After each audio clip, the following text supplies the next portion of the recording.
big old cruise lines is doing a Great Lakes cruise, and Cleveland is going to be one of the stops on it. I guess Viking Cruises, somebody told them that Cleveland was on a body of water, and so there are going to be people from other countries, presumably, getting off and availing themselves of everything that the forest city has to offer. Yes? How big is the canal that connects all the Great Lakes?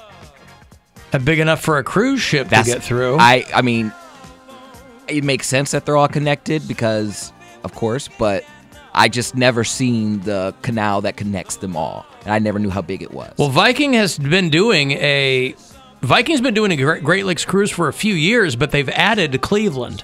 As a stop, right? As a stop. So the Great Lakes cruise, which, as the name implies, has a bunch of stops from Canada all the way to, it'd be like if they said, hey, would you like to travel by boat to cities that are only 5 hours apart by car? And do you people want it to said, take 10 hours? Yes, instead? I would like to do that. So what does it go like? Up and around? Like from Chicago to... Toronto, Cleveland, Detroit, Alpena. Up there at the top of Michigan. Cuts over to Parry Sound back in Canada. Then you go up to the Sioux. You go to Thunder Bay, Ontario. I think it ends in Duluth or something. That sounds like up there It really makes the run there. 15-day trips. Absolutely starting at $14,000 per passenger. Are you kidding me? Cruises are not cheap, dude. 14 grand to hang out on the Great Lakes? No, but these are people who are like... experience, though. My mother-in-law goes on a lot of these kinds of trips overseas. Like she's been to the Swiss Alps and the all south of France is a little different. But people from over there come over here and they go, let's check out Detroit. I've heard so much about Cleveland. These canals are so small. Like just but they're not so small that a boat can't get through. You've seen those huge, but they have harbor pilots. And but stuff they're cruise ships. Like these are not like a Corona cruise. Like no, these they're floating, but they don't book these kinds of cruises unless they can fit. What do you think? That there's boats that just get stuck? Absolutely, they're full of shipping containers. Yes, like if it's big enough to where a bridge doesn't look that big over it, I don't want a cruise ship to go underneath it. Well, the cruise ships aren't bigger than the huge cargo ships that come through, and they make their way through all the time. Yeah, I'll see those out my window all the time. It'll be nice to see these cruise ships going by. That'd be cool. Stand naked in front of the window, moon them as they go by. Toronto, Niagara Falls, right, Detroit. Yeah, they're not in his pool. Yeah. They're not going to see him moon them. Door Peninsula, Wisconsin, Mackinac Island, Sault Ste. Marie. Thunder Bay, Ontario. Fun fact, hometown of one Paul Schaefer. That is a fun fact. I had fun. Thank you. So, yeah, I really like that, but... $14,000. You guys are too young to remember the Love Boat, aren't you? Yes. The great Ernie Anderson, who, of course, was here back in the day, in the early days of Big Chuck and Little John. Ernie Anderson was a very famous TV guy here in Cleveland, and he went on to be one of the premier voice guys. And his voice just... It was the voice of my childhood, because they would have... Love Boat started when I was, like, in first grade, and... I love, somebody pitched ABC, hey, we've got a show about people who fall in love on a boat. What's it called? Love Boat.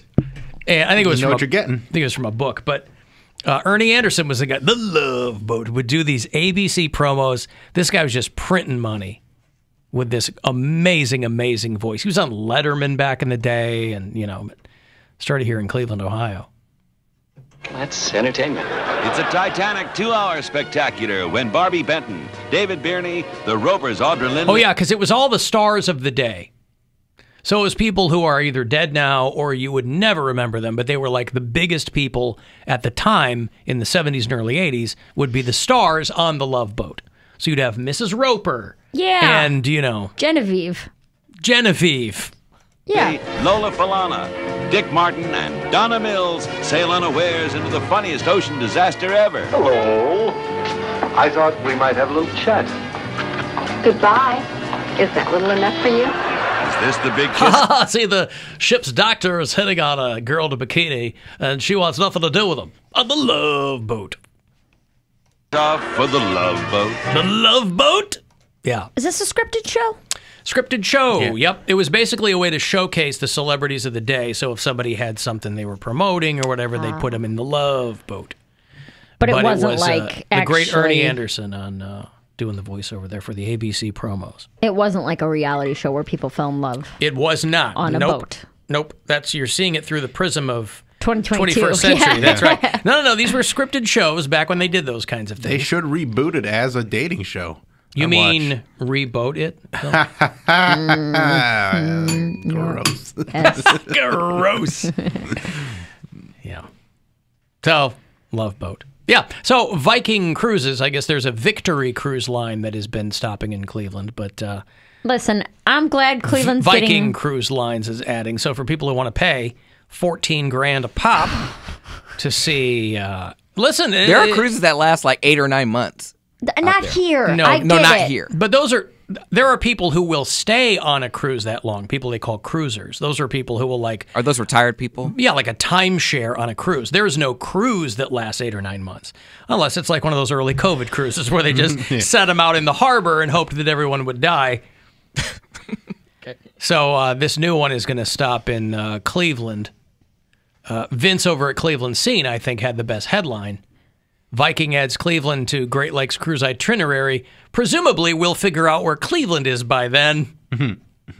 I mean, like, I'm glad... And props to the Chamber of Commerce or whoever got this cruise line to stop off in Cleveland, because where they get off, there's rock halls right there, Yeah. and they could be like, oh, hey, and then, venture a couple of blocks into downtown, and they'll turn tail and split back to the friendly confines of the Viking cruise. Nevertheless...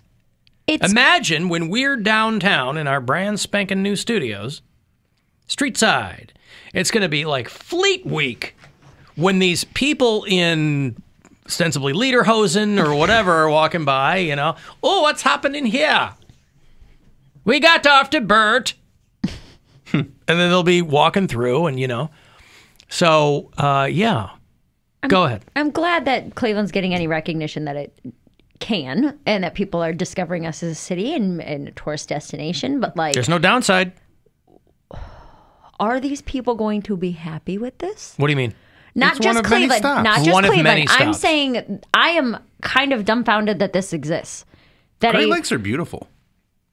And would you they're pay $14,000 to tour them? No, but there are That's my people that point. will. But also, there's- if you didn't know, we know them.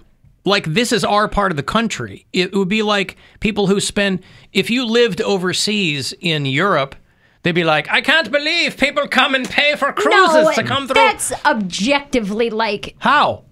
That's where those people live, and so Yes. cruises come through from tourists. but it's much These are people- prettier over there. There are beautiful parts of the Great Lakes. There are. You're Second saying to one. You're saying that there is equally as beautiful parts of the Great Lakes as to like Yes. destinations in Greece and France and the Mediterranean You've Sea. never been to Europe. A lot of Europe is garbage. That's not where they're going. No, but that's not where they're going here. They're going to going to Alpena, the- Michigan, Mary. But a lot of these are resorty towns. They're going I like guess. Sault Ste. Marie and Killarney, Ontario. And it's like, And by the way, I imagine they sell this to you as, these will be the last parts of water in the United States. So come see them before they're all gone. And if the accommodations are very nice on the boat, and there's different aspects of it that makes it $14,000. Yes, you're getting a nice thing. Okay. Yeah. I've been on 3 cruises. It's about 2 too many. Mm-hmm. 1 too many. It's fine. We didn't pay for them. They were, junkets. They're fine. I can't imagine being on like a 3-week cruise. No I mean, way. once you hit like 5 days, you're like, I'm good. This is I'm enough. ready to, and you still have more to go. Yeah. The one that I want to do is the Alaska cruise. Going up there and seeing all that stuff, it's just so beautiful. And there's not anything like it anywhere else. Alaska was really cool. I mean, I didn't do a cruise of it, but we did. We went to like this animal sanctuary and drove through a beluga whale hotspot. It's like where all the beluga whales come to meet and bang and stuff. And there's glaciers and stuff. It was very cool. Do they ever bang the glaciers? Yes. That's how permafrost is getting out into the world. You mean spermafrost? Hey! Hello! 35 years in broadcasting. Super sperm. You got that goddamn right. Yeah, so passengers get off. They got to go through customs. Did she give you a couple years there, I feel like? 35? I thought this was like your 35th year or something. 30th May year? 4th will be my 30th anniversary. Oh, because you didn't start when you were 15. That's correct. Super sperm. 30th. 30th anniversary, yes. I'll be playing some old tapes. Ooh. Yeah. Are we going to do a game similar to Mary's? What's Well, older? how would we- Yeah. how would- Alan's career or blank? Well, no. You'll be able to, but you'll be able to laugh at my old tapes. Okay. I'll say that. That's how I'll tease it. Okay. Yeah, all right. We'll see. No. Wait, which kind of Not laugh? you know what kind of laughter. A cringe laugh. That's right. Yes. Bring it you on. You will wince with excitement. I went back today and watched the set of my first ever stand-up. I have it on like my private YouTube. Like the link's not shared anywhere. You should and post it. That's exactly how I felt watching it. Where I was just like, Why don't you post it? it's so bad. Well, it's yeah, actually but not it was your that very bad. first set. Yeah, it's not that bad, but it is pretty. It's probably pretty bad, and It's that's pretty okay. bad. It's You pretty better. bad. You don't want to make it 10 years. You want to make it sound like you've gotten amazing from that first time. You don't want to go, yeah, this isn't that much different. No, I'm like talking so fast that I'm out of breath. You're nervous. Like you can't. Like I'm talk, and then I go like to like take a breath. Like you can't understand anything that I'm saying. It's That's how I pretty- was She when was I first started delightful. radio. She's out back getting oxygen. It's pretty bad. I still own the track jacket that I was wearing on stage. I was like, oh man, I still wear that. Should break that puppy out. Right. Yeah. But I'm looking forward to hearing you 30 years ago. As old as Cody Brown. Yeah, will involve some of them will be my intern tapes when I was sent out to do various unmentionable stunts and things like that. Yeah. Poundcake has got his WZIP tapes. I have some. I wish I had a lot more, though. We've played them before.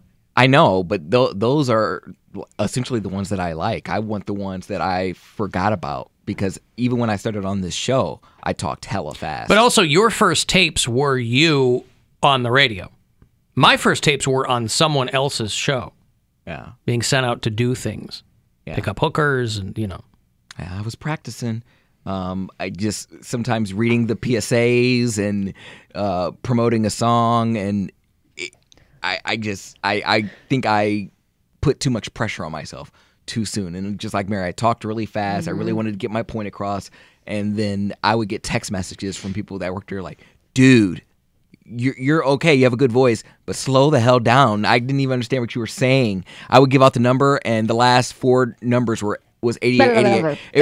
It was 8888. So if it's already a weird number to say, and then saying it fast and nervous, I was like, 80. You sound nervous now. So imagine, what it was like when I was nervous. That's what I'm saying. So what has improved? I sound less nervous. You do? But I'm not nervous. So this is just how I sound. That's even worse. This is my sound, Alan. To sound nervous and be relaxed. But I sound the same off air. I know. I'm not. That's what I'm saying. So that's saying. just how I am. Excuse you. I don't know why everybody falls back on just how I am. But this is how I talk off air. Right, I'm not putting on a not, character. But I'm not. There's a difference between.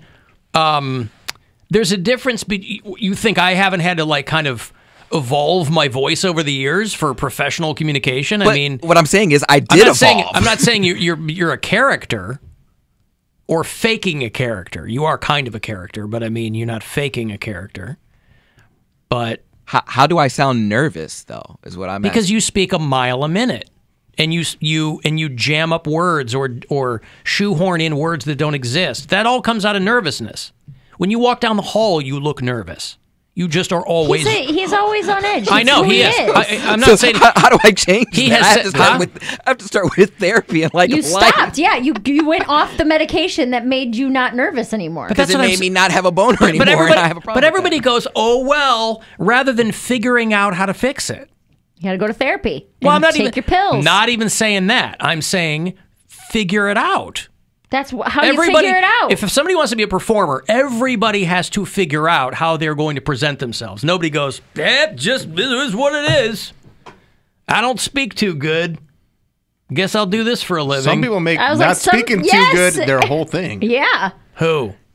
Donnie Baker is a character, but Cardi B. Who? He's like he sells out everywhere he goes. He's a Bob and Tom guy. Okay, but what I'm saying is he's doing a shtick. Yeah, but people don't know that. Dan Whitney is doing a shtick. That's what I mean. It's Larry the Cable Guy, right? He's a millionaire. They make a career out of that. Right. But Poundcake's not playing a character. Okay. This is what I'm saying. If he was playing jittery black gay guy on the Alan Cox Show, then we go, well, yeah, but off the air, it's like, hello, you know. My Doug. Right. Hello, my Doug. Okay, well, then I have some things to work on. Hey, don't listen to me. What do I know? I'm just saying. I'm always surprised when people go, yep, nothing I can do about it.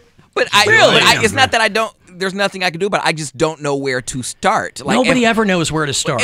But you're saying that I'm nervous all the time. That might no. be You say that. You said it. You said I'm the same off air. Yes, this is nothing that you haven't said to us. I understand that, but it's not my opinion. These are things you've said to us. Okay, so from your expertise, where would I start to correct that? Because that doesn't sound like an on-air thing. You do your own podcast. I would think that your podcast is a laboratory. You don't need to do it. I presume you want to do it. You don't have to worry about people listening to it or not. Well, you can put it. There's no pressure for people to listen to it. Your life doesn't change if people listen to it or not. So you use it as a laboratory. Didn't we say his podcast was going to be practice for him having his own show? Or wasn't that one of the things? That's what we said, but I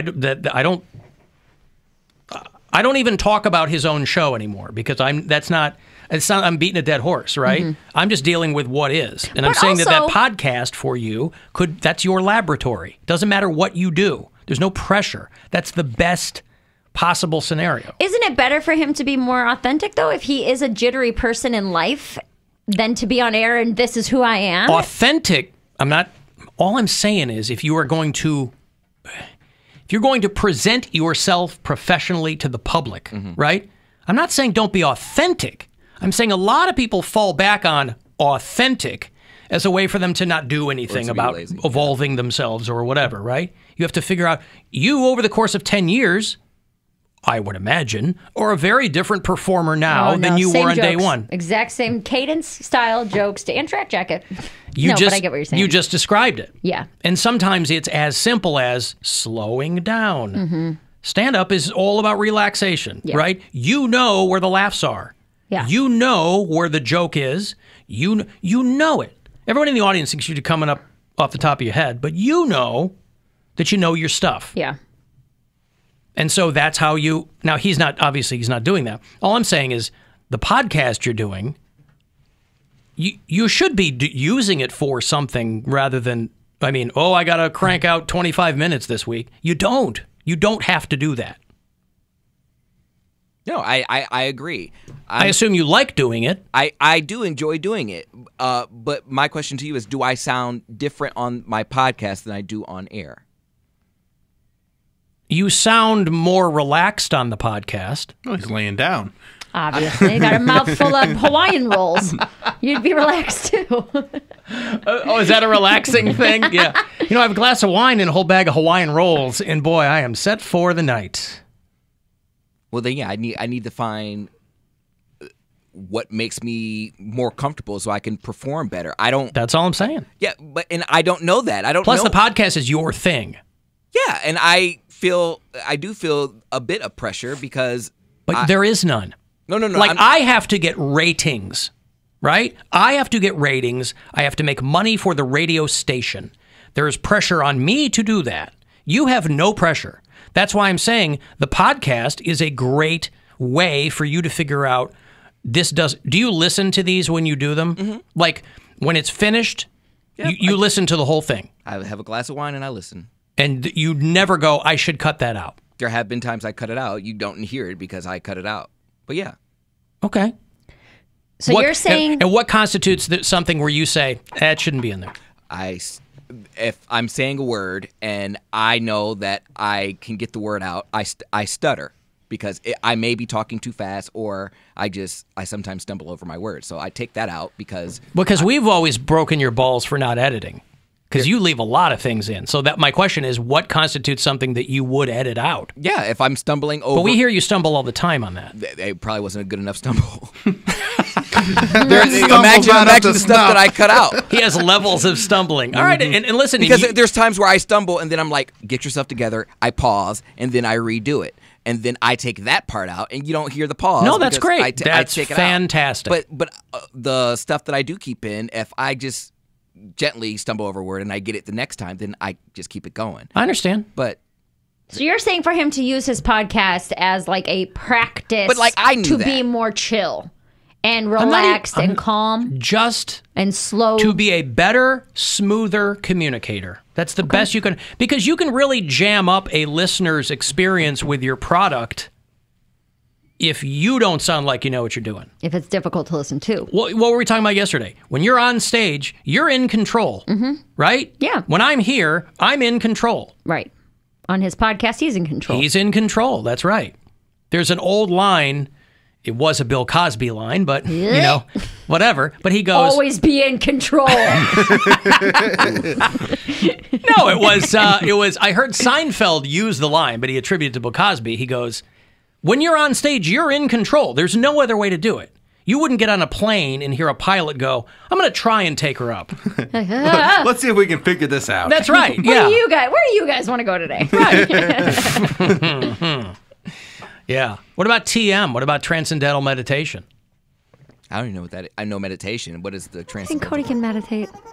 Yeah, anybody can. Anybody Do you meditate? can. No, I'm saying, why can't I meditate? He could. You could. You could, but I don't know Not that day one, but you can. I think it would be very difficult for you to shut your brain off for more than a minute. That's at a why time. he That's needs why I have it. to That's why learn he needs it. to do That's it.